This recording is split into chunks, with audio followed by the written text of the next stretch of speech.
Assalamualaikum warahmatullahi wabarakatuh, teman-teman semua.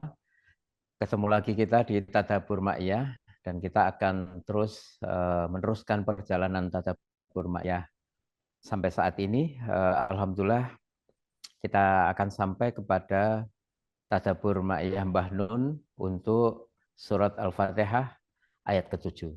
Jika pada pertemuan yang lalu kita sudah mencoba menyelami Tadabbur Mbah Fuad pada ayat yang sama, kita kemarin sudah membahas tentang bagaimana kita berupaya mengenali orang-orang soleh, di mana parameter yang utama kita gunakan adalah parameter kualitatif, yaitu amal soleh itu sendiri. Tentu saja itu belum mencukupi apa yang sudah kita coba lakukan penyelaman terhadap Tadabbur Mbah Fuad, karena muatannya cukup banyak, tetapi keterbatasan waktu kemarin kita memfokuskan kepada orang-orang soleh.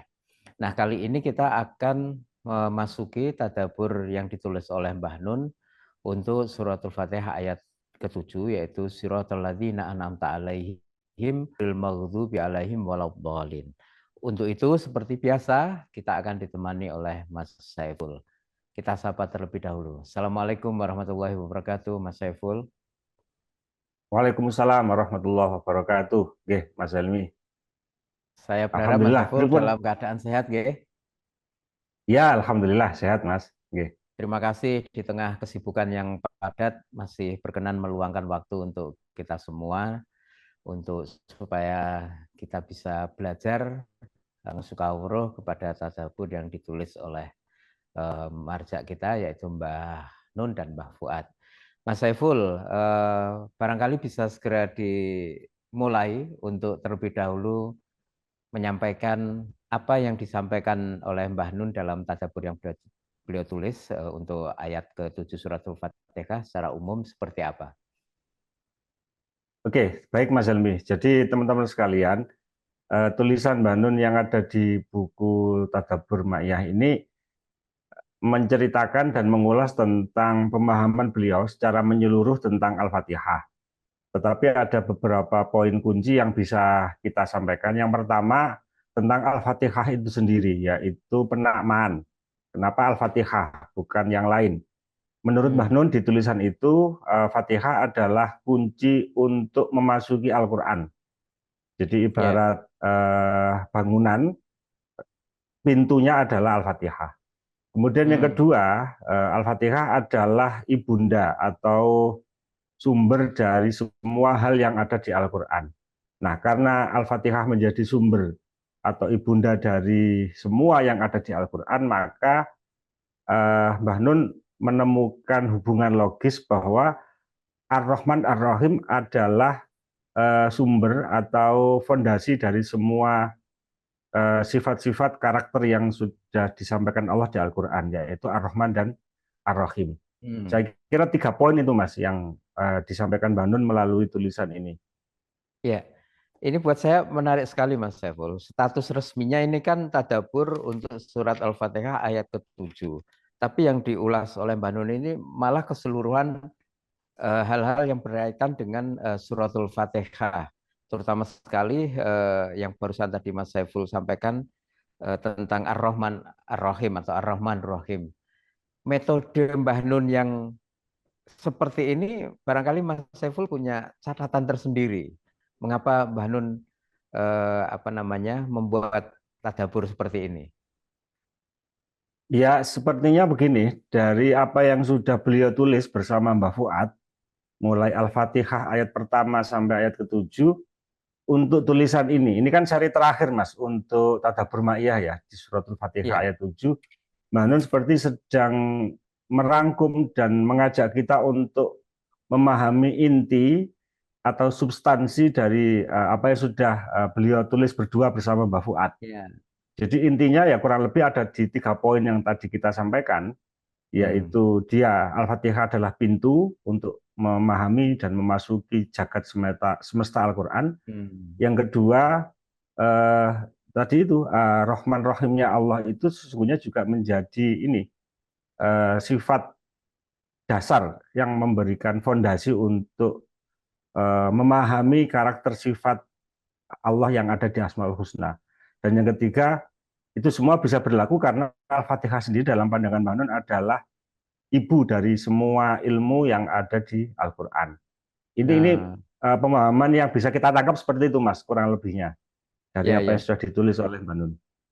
Jadi kalau secara metodologis seakan-akan Mbah Nun ini hendak berpesan atau menyampaikan kepada kita bahwa ketika kita sampai pada satu titik penghujung atau titik akhir dari sebuah satuan perjalanan, itu hendaknya kita juga jangan lantas berhenti di titik itu saja, tapi sampai di titik itu sembari mengingat sebelumnya, perjalanan sebelumnya, satu kesatuan yang sebelumnya itu penting. Jadi kita tetap dibimbing untuk menyadari keutuhan, menyadari integralitas dari apa yang menjadi tiap bagian-bagian dari yang sudah kita tempuh. Kira-kira seperti itu ya Mas Saiful. Apa kalau kita bicara metodologi atau strategi di dalam kita melihat sesuatu. Iya, Mas. Jadi ayat 7 ini tidak lantas diuraikan secara teknis oleh Mbah Nun, tetapi justru beliau menggunakan kesempatan ini untuk mengajak kita kembali ke ayat awal, ke ayat pertama ya, di mana di sana ada lafadz Bismillahirrahmanirrahim dan ada sifat Ar-Rahman dan Ar-Rahim. Sepertinya Mbak Nun memang sengaja dari 7 ini kita diajak lagi untuk masuk ke 1. Kemudian berjalan ke Ya, ayat 2, 3, 4 terus sampai 6, 7 masuk lagi ke 1. Jadi ini melingkar. Nah, keutuhan itu oke. kan sebenarnya bisa ditempuh melalui jalan melingkar tadi itu. Nah, ini menarik Mas Helmi, karena dalam hidup ini kan kita juga perlu menjalannya secara melingkar. Bagaimana orang Oke. tawaf di Ka'bah itu kan. Ini sepertinya pesan implisit dari Mbah Nun untuk kita untuk tidak mudah terjebak di cara berpikir yang linier, yang statis gitu, tapi harus bisa menemukan hubungan dalam lingkaran-lingkaran tadi itu, sebagaimana yang sudah beliau contohkan dalam mentadaburi suratul Fatihah ayat 7 ini. Hmm. Mengatakan Mas Helmi. Barangkali juga ini kita bisa belajar Mas Saiful bahwa Tadabbur ini kan ditulis berdua ya, Mbah Fuad dan Mbah Nun. Khusus mengenai ayat ketujuh ini, sepertinya seakan-akan ada pembagian tugas gitu ya, walaupun mungkin ya tidak disepakati. Yaitu mungkin Mbah Nun merasa kalau tadabbur atau pemaknaan yang spesifik atau apa namanya terbatas pada ayat ketujuh suratul Fatihah, barangkali beliau hendak mengatakan apa yang disampaikan oleh Mbak Fuad itu sudah cukup gitu ya. Kemudian Mbak Nun mengambil peran yang lain yaitu pada posisi itu membawa kita kembali kepada keseluruhan di mana tentunya ayat ketujuh itu juga ada di dalamnya. Apakah Mas Saiful juga merasakan hal yang sama? Iya, iya Mas, secara teknis memang ini suratul Fatihah ayat 7 sampai ayat 1 sampai 7 ini kan memang beliau berdua yang menulis, Mbah Fuad dan Mbah Nun. Tetapi dalam apa ya praktek keseharian ketika tulisan atau tadabbur ini ditulis oleh beliau berdua, itu tidak ada perjanjian teknis untuk saling membaca. Misalnya gini, Mbak Fuad sudah menulis tadabbur ayat 7, kemudian dibaca oleh Mbak Nun, wes nek ngono aku tak nulis bagian ini. Itu secara teknis tidak ada perjanjian atau mekanisme semacam itu. Yes, pokoknya berjalan gitu aja. Ya, Berjalan, malah Mbak Nun bertanya, Mbak Fuad wis teko apa? Sudah sampai ayat 7, Mbah. Ya sudah, kalau begitu saya akan nulis ayat 7. Dan Mbak Nun juga nggak ngerti nanti yang ditulis Mbak Fuad di ayat 7 itu apa, tentang apa, dan akan menjelaskan tentang apa. Beliau pokoknya menunggu. Begitu Mbak Fuad selesai ayat 7, maka Mbak Nun akan nulis ayat 7. Ya hanya sebatas itu mekanismenya. Tetapi yang menarik hasilnya adalah seakan-akan saja hasilnya. gitu ada Iya, pembagian gitu. Betul tidak ya, Mas? seakan-akan ada pembagian. Dan Hmm. ini juga menarik karena saling melengkapi antara apa yang disampaikan Mbak Fuad dengan Mbak Nun itu seperti apa ya, seperti tumbuh ketemu tutup. Ya, Monggo ya. teman-teman bisa menafsiri sendiri mana tumbuhnya, mana Saling tutupnya. saling klop gitu ya Mas Saiful ya. Iya, ngeklop gitu. Ya. Dan secara Saya teknis kira tidak benar-benar mudah loh mencapai saling klop itu. iya. Dan apalagi begini, yang menarik dari yang ditulis Mbak Nun itu seperti yang disinggung Mas Helmi tadi. Ini ada logika melingkar, ada mekanisme melingkar dari 7 diajak ke 1. ketika di surat ke-7 ini kan sebenarnya Mbak Nun bisa mendetail secara teknis tentang An'amta alaihim itu siapa, Ya, Al-Maghdubi dan Al-Dhalin itu siapa. Tetapi kan beliau tidak menyampaikan itu, tapi justru malah mengajak kita untuk menukik, mendalami substansi dan isi dari Al-Quran, supaya kita bisa menemukan kembali ke posisi satu. Jadi dari 7 ke 1. Sebagaimana tadi juga sudah kita singgung bahwa sifat Rahman Rahim itu kan adanya kan tidak hanya di surat Al-Fatihah yang pertama, tidak hanya ada di ya, Bismillahirrahmanirrahim. Ya artinya kalau kita merenungi, sesungguhnya di dalam surat ayat kedua ya, Alhamdulillahirabbil alamin, itu juga ada kandungan Ar-Rahman Ar-Rahim. Terus ayat ketiga malah disebut lagi oleh Allah secara eksplisit Ar-Rahmanir Rahim.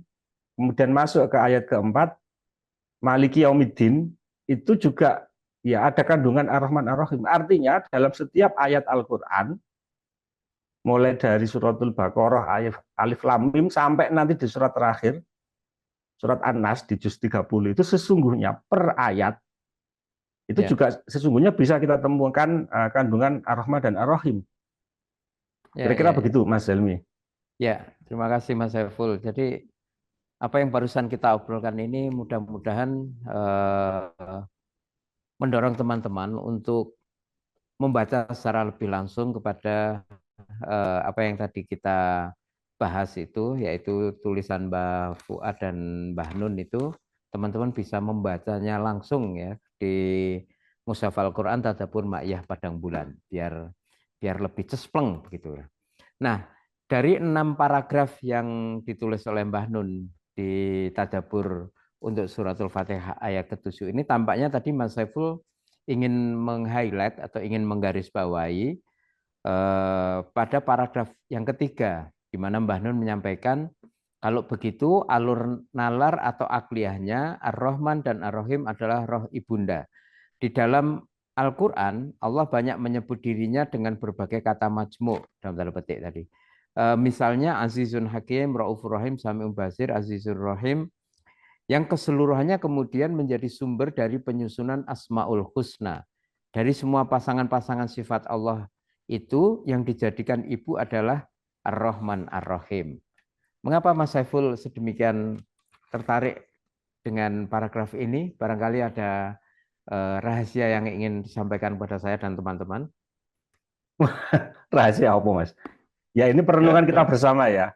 Perenungan Ya, dan upaya kita untuk melanjutkan upaya tadabbur yang sudah Mbah Nun sampaikan kepada kita. Jadi gini, kita ini kan kecenderungannya berpikirnya kan dikotomis. Hitam putih, linier, lurus, kenceng. Akhirnya nubruk-nubruk. Kemudian sama Mbah Nun diajak untuk melingkar. Artinya di sifat Ar-Rahman Ar-Rahim itu kan tadi sudah kita singgung, itu bisa kita temukan dalam surat apapun, dalam ayat yang keberapapun.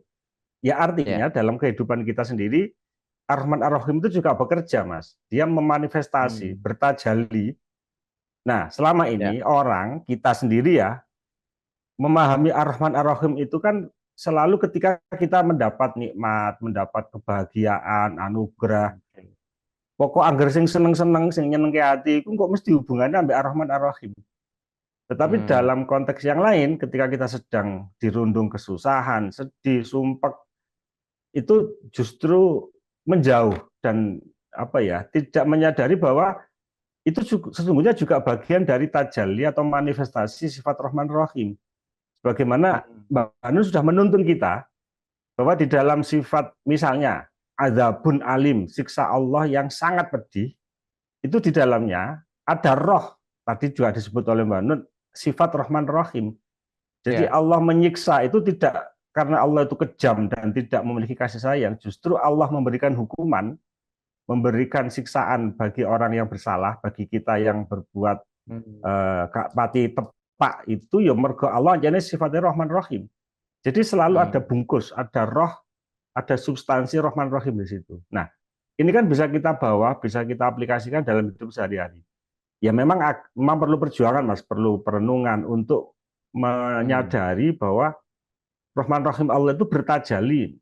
manifestasi tampak Iya, dalam kehidupan kita ketika kita sedang mengalami kegembiraan, atau juga tampak dan memanifestasi ketika hidup kita dalam keadaan yang terpuruk misalnya. Semua itu tetap dalam genggaman Rahman Rahim Allah. Tinggal kita bisa tidak menemukan dan melihat dari sisi yang berbeda, sehingga Rahman Rahim itu tetap kita rasakan, tetap bisa kita temukan dalam situasi dan kondisi hidup yang bagaimanapun. Mengatakan Mas Zelmi. Jadi baik ketika kita mendapatkan hal-hal yang menyenangkan kita berupa nikmat atau hal-hal yang membuat kita bahagia, maupun kemudian apabila kita ditimpa kesusahan, itu sebenarnya sebab ke apa namanya bisa diletakkan dalam konteks Ar-Rahman Ar-Rahim. Artinya semua ini terjadi karena Rahman Rahim Allah gitu ya. Jadi misalnya kok kita ini lagi apa namanya mengalami beban yang hidup, itu sebenarnya juga bahasa kasih sayang oleh Allah kepada kita gitu. Ini kan memang tampaknya seperti cinta yang sulit dipahami begitu nggih kira-kira Mas Saiful. Tapi dalam logika ketuhanan itu yang terjadi seperti itu. Mungkin Mas Saiful bisa jabarin sedikit lebih apa namanya lebih jelas gitu loh. Seperti apa? Ya ini soal kesadaran aja Mas, tinggal bagaimana kita menggeser sudut pandang. Dalam tulisan ini Hmm. kan Bandung juga memberikan panduan yang praktis. Misalnya ada pertanyaan, ini ditulis oleh beliau. Kalau memang Allah itu Rahman Rahim, kenapa bikin neraka? Nah, neraka ini kan sesuatu tempat yang tidak menyenangkan. Nah, neraka kan bisa kita ganti. Misalnya begini, kalau memang Allah itu Rahman Rahim, kenapa Allah membuat saya sedih? Kenapa Allah membuat saya susah? Kenapa Hmm. Allah menimpakan kepada saya musibah yang tidak saya kehendaki? Loh, itu kan pertanyaan linear kalau menurut Mbak Nun. Nah, setelah melalui proses penghayatan, perenungan, dialektika, maka kita akan menemukan bungkus bahwa sesungguhnya kita ini sedang berada dalam lingkaran atmosfer Hmm. Rahman Rahim Allah. Sehingga pertanyaannya bergeser, Mas. Ya. Justru karena Allah itu Rahman Rahim, maka ia menciptakan neraka. Justru karena Allah itu Rahman Rahim, maka Allah memberi saya ujian berupa musibah. Justru karena Rahman Rahim itu yang perlu kita highlight, yang perlu kita garis bawahi, supaya Hmm. kita nggak kehilangan kesadaran, supaya kita nggak keluar dari kesadaran Hmm. bahwa kita sesungguhnya ada dalam lingkaran Rahman Rahim Allah. Kita ini sedang digenggam oleh Rahman Rahim Allah. Kira-kira begitu Hmm. pesan yang ingin Ya, disampaikan iya. apa Mbak Nun? Lagi pula kadang-kadang kalau kita itu pas susah atau lagi akeh utawa urip sumpek dan lain-lain itu kan fokusnya ya cuman kesumpekan itu. Lupa bahwa kita ini masih diberi kesempatan untuk bisa makan, bahkan bisa ngopi, ngudut. Masih bisa merasakan kenikmatan, tapi yang kita highlight ya cuman susahnya tok, tapi lupa pada nikmat yang lain. Jadi kadang-kadang ini juga problem apa ya, keterbatasan kita yang dipenuhi oleh maunya kita sendiri, tapi tidak mau mengingat bahwa di sisi yang lain Allah juga memberikan kenikmatan yang cukup banyak. Jadi problemnya sebenarnya bukan di Allah Subhanahu wa taala, tetapi pada diri kita gitu ya Mas Saiful. Iya, problemnya memang di diri kita, Mas. Jadi tadi kita sudah menyampaikan, misalnya coba kita geser sudut pandang. Selama ini yang kita gunakan itu kan sudut pandang kita sendiri. Kita melihat diri Ya. kita, melihat peristiwa yang terjadi pada diri kita itu menggunakan sudut pandang diri kita. Sudut pandang artinya Hmm. versi pemikiran sesuai dengan kepentingan kita. Coba kalau itu kita geser menjadi cara Allah memandang. Jadi kita geser Allah memandang kita itu sebenarnya seperti apa. Sehingga nanti Ya, kita ya. juga akan menemukan apa ya, oh ternyata ketika jualan kita sepi, pas dodolan kok sepi gak pati ono sing tuku. Itu juga bagian Hmm. dari bentuk rezeki. Bandung sering menegaskan, dodolan sepi itu ya rezeki. Loh, itu kan bukan pandangan manusia, bukan pandangan dari si penjual, tapi Ya, ya. pandangan dari sudut pandang Allah. Ya, bagaimana wong dodolan sepi kok disebut tetap dapat rezeki? Ya karena kita masih mripate awake dhewe jek woto, kuping ya iso gawe ngrungokno, sikil Hmm. kena digawe nyurung rombong sehingga kita bisa tiba di rumah dan berkumpul dengan keluarga. itu artinya kan ada sebegitu banyak nikmat yang sudah Allah berikan kepada kita. Dan limpahan anugerah yang tak terbatas itu akan kita sadari ketika kita menggunakan sudut pandang yang digunakan oleh Allah untuk memandang diri kita. Jadi kita tidak menekankan dan tidak menomorsatukan egoisme cara pandang kita sendiri. Maka Mas Zemi. Kira-kira dalam problem yang seperti tadi kita sebut, dan jadi yang masalahnya kan awak dewe gitu kan.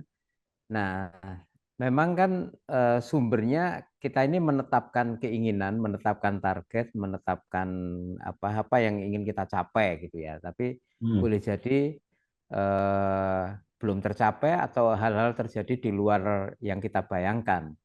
Bagaimana memanage antara keinginan, harapan, dan apa yang kita inginkan dengan fakta atau kenyataan bahwa Allah ini Rahman Rahimnya meliputi gitu loh Mas. Nah, barangkali Mas Ful punya saran buat saya.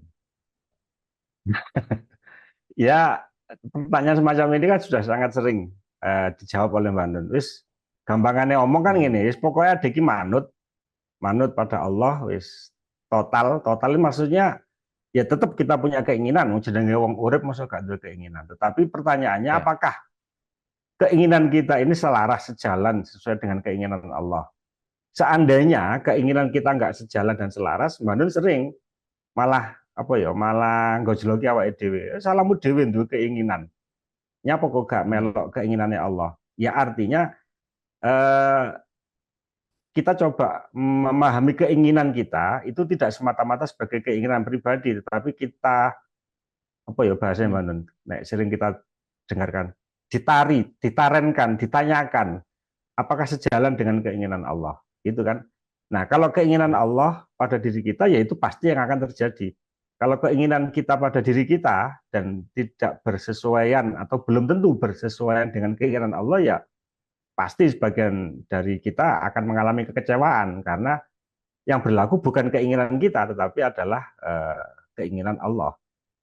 Kira-kira begitu, Mas. Nah, dalam ya, situasi saling memahami berdialektika dengan diri kita sendiri itu sesungguhnya fondasinya kembali kepada sifat Rahman Rahim tadi itu, bahwa kita ini sedang berada dalam genggaman kasih sayang Allah, dalam Rahman Rahim Allah.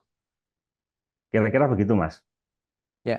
Mas Saiful, ini kan kita sudah sampai di penghujung surat Al-Fatihah, ya. Dari yang kita pelajari, tadabbur yang ditulis oleh Mbah Nun ini tentang Al-Fatihah, itu kira-kira apa yang penting ya sebagai rekomendasi dari Mas Saiful kepada saya dan teman-teman yang perlu kita renungkan itu apa saja, dan mungkin juga ada rekomendasi tentang Al-Fatihah ini kita harus mungkin perbanyak membacanya atau kita terapkan dalam kehidupan sehari-hari seperti apa dan lain sebagainya, Mas Saiful. Oke, kalau kita merujuk kembali kepada apa yang sudah ditulis dan mengikuti nalar atau alur logika dari Mbah Nun, ketika kita akan mengerjakan sesuatu, itu kan berarti kita membutuhkan pintu masuk, Mas, untuk Ya, kita memasuki aktivitas itu. Maka pintu masuknya tetap yang harus kita gunakan adalah Al-Fatihah. Itu poin pertama. ya, Bagaimana secara teknis hal itu bisa kita kerjakan? Ya, panduannya mari kita selalu membaca Bismillahirrahmanirrahim. Baik Bismillah sebagai bacaan maupun Bismillah sebagai kesadaran. Nah, pertanyaannya, mungkin kita memang sudah terbiasa mengawali satu aktivitas dengan membaca basmalah. Tetapi apakah bacaan basmalah itu juga sudah menjadi bagian dari bangunan kesadaran kita ketika memasuki satu aktivitas tertentu? Ya pertanyaannya hanya itu aja, Mas. Ini untuk diri kita ya. Jadi sifatnya lebih kepada permenungan, internalisasi, penghayatan, supaya kita tidak kehilangan pijakan dan kesadaran tentang Rahman Rahim Allah yang mengimplementasi, yang bertajali dalam diri kita. Nah, ketika kita sedang dirundung kesusahan, kesedihan, apakah kita sudah kembali mengingat bahwa sesungguhnya kesusahan, kesedihan itu juga bagian dari Rahman Rahim Allah. Ya, pertanyaannya bersifat itu aja, Mas, reflektif, muhasabah pada diri kita sendiri aja. Mas. ya. Terima kasih banyak Mas Saiful atas saran dan rekomendasinya. Dan untuk menutup perjumpaan kita pada edisi Tadabbur Ma'iyah kali ini di penghujung suratul Fatihah, saya ingin mengakhirinya justru dengan membacakan paragraf pertama dari Tadabbur yang ditulis oleh Mbak Nun untuk suratul Fatihah ayat ke-7 ini. Mudah-mudahan nanti bisa menginspirasi dan mendorong kita semua untuk lebih jauh membaca Mushaf Al-Quran Tadabbur Ma'iyah Padang Bulan. Mbah Nun menyampaikan, Al-Fatihah tidak disebut Al-Iftitah atau Al-Fatih, bahkan juga bukan Al-Fatih. Fokus pilihan nomenklatur ini tampaknya bukan pada maknanya, bahwa Al-Fatihah bukan pembukaan, dalam tanda petik bukan kemenangan, melainkan pembuka alias yang membuka. Itu pun tidak dirumuskan sebagai Al-Fatih yang tanpa atau tak marbutoh. Seperti ada kesengajaan atas kandungan femininitas yang berkarakter kelembutan. Itulah paragraf pembuka dari Tadabbur yang ditulis oleh Mbah Nun. Teman-teman semua, terima kasih. Mudah-mudahan bermanfaat perjumpaan kita kali ini. Mas Saiful, matur nuwun. Nggih, Sehat sami-sami selalu Mas dan Helmi. jangan Amin. bosan-bosan saya ganggu waktunya untuk Tadabbur Ma'iyah. Nggih, Assalamualaikum sami-sami. warahmatullahi wabarakatuh. Waalaikumsalam warahmatullahi wabarakatuh.